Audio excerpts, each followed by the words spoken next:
Orphan Zulu Girl. The story is written by Joseph Brandt Sayers. Once upon a time, there was a little orphan girl named Najema. Najema was happy and healthy and lived in a small village near the forest. Everyone in the village knew Najema, and Najema knew everyone. This was a village where people were accustomed to doing a lot of things during the day. Everyone was always busy, and that meant everyone always had a lot of things to do. Najema was a happy child. She would run here and run there and do things to help people. Najema helped everybody. She helped them catch fish. She helped them clean them. She helped them with their garden and their cooking and their cleaning and their washing and their sewing and their children and their cats and their dogs and their goats and their sheep. You think of it, Najema helped. One day, when Najema was very, very tired, they came and asked her to help watch some children. And Najema dragged herself up and she went and watched. Well, that particular day, Najema fell asleep, and they were very, very angry, and they beat her. So the next time they came and asked Najema to help them do cooking, Najema was still very, very tired, and she said, well, maybe just for a little while. And she went and she helped them with the cooking, and they said, Najema, this food is not cooked right. So Najema went away, very, very dejected, and she stopped smiling and being happy. And the next time they came and asked her, Najema, help us take the cattle out to the cattle fold. And Najema said, okay, I'll do it. So she took the cattle out to the cattle fold and she locked them in. And then a few minutes later, the head man of the village came back and said, Najema, somebody left the fence open and all the cows got out. And he beat Najema. And beat her very badly.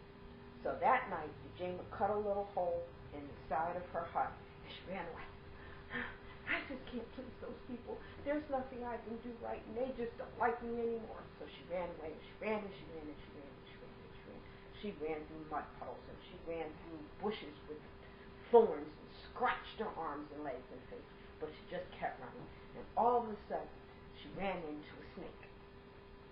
And the snake looked at Najema and said, I know you, little girl. You're Najema from the village. You're the little girl who used to help me by covering up my babies with straw so the birds wouldn't get them. Why are you out here? And Najema said, I'm running away from the village. Please, please eat me up. So they can't find me.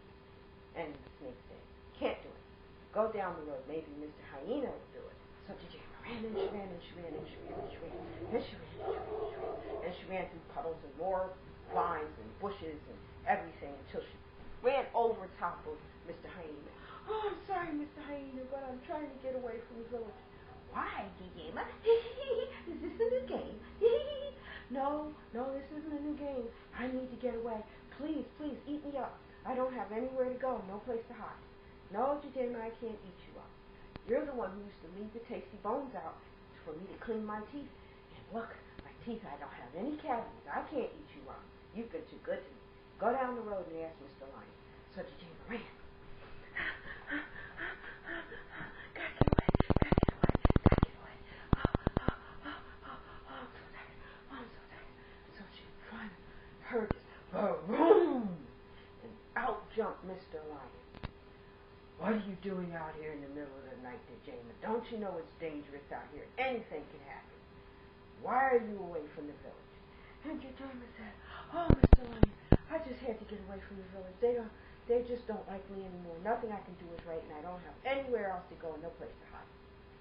Mr. Lion said, go down the road 2 more miles. There's a village down there, and I'm quite certain that the people down there will help you. So Najema ran.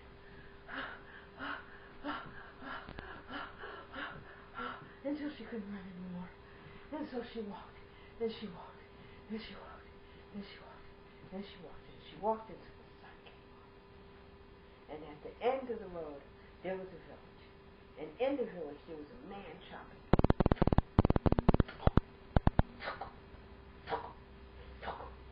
so Jemima walked up to the man who was chopping the wood and said, "Please, sir, Mr. Lion said you could help me." And he said, "Oh, okay. What do you need?" And Jemima said, "I need a place to stay really, really badly. I came from the village back there, and I can't go back." And so the man took her by the hand and took her up to one of the huts. And he knocked on the hut, and the lady came out. And the lady said, "This little girl needs a place to stay." And so the lady said, "Well, do you like to help people?" And Jemima said, "Yes." "Are you clean and tidy?" And Jemima said, "Yes." "And are you a good little girl?" And Jemima said, "Yes." The lady said, "Come on in. I'll let you be my little daughter." And she introduced her to her own daughter, and the two became sisters and lived happily ever after.